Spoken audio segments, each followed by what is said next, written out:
মালিক রে, আমি বড় পাপী, আমি বড় গুনাহগার। ও দয়ার আল্লাহ, আমি 10 বছর তোমার গোলামি করি নাই, আমি 20 বছর গোলামি করি নাই।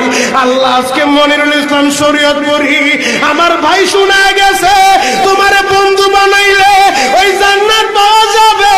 মালিক রে, তুমি আমারে দাও না মাফ কইরা। যুবক রে, যদি কেউ আল্লাহরে বন্ধু বানাইতে পারে তার কোনো আর চিন্তা নাই, তার চিন্তার কারণ নাই গো বাবা। এ যুবক ভাইরা, দাড়ি পাকা বাবাজিরা, সবাই আমার দিকে একটা নজর তাকান।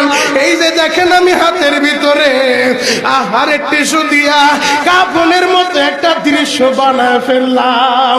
এমন একটা কাপড় আপনার শরীরে একদিন উঠে যাবে, আমার শরীরও একদিন উঠে যাবে।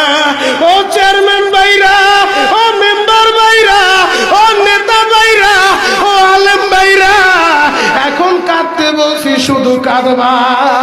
জীবনে কত জায়গায় আমরা গোসল করলাম। আহারে, কক্সবাজার ঘুরতে যাইয়া সমুদ্রের ভিতরে গোসল করলা, কুয়াকাটায় ঘুরতে যাইয়া সমুদ্রে গোসল করলা। এই যে মাদ্রাসার পুকুরটা ভরাট করছে মসজিদের জন্য, বিশাল বড় ময়দান এখন হয়ে গেছে।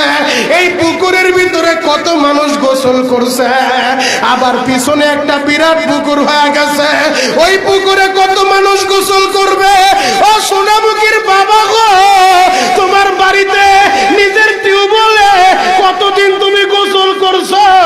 তোমার বাড়িতে দামি একটা গোসলখানা বানাইছো, বিদেশি ঝর্ণা লাগাইছো, ওই ঝর্ণার পানি দিয়ে তুমি আর আমি গোসল করি। এমন একটা দিন তোমারও আসবে, এমন একটা দিন আমারও আসবে। আহার, ওই ঝর্ণার পানির গোসল আমার হবে না, পুকুরের পানির গোসল হবে না, আমার আপনার একটা গোসল দিবে। কেমন গোসল দিবে জানেননি? বড়ই পাতার হালকা গরম পানি দিয়া। আহারে, মসজিদের কর্নারে পড়ে থাকা 4 পায়ার খাটিয়াটা বাড়িতে নিয়া পর্দা দিয়া একটা ব্যারিকেড দিয়া বড়ই পাতার গরম পানি দিয়া আপনারে আমারে গোসল দিবে গো বাবা। ওই গোসলটা যেদিন দেওয়া হবে, আহারে, এরপরে আর দামি কাপড় পরতে দিবে।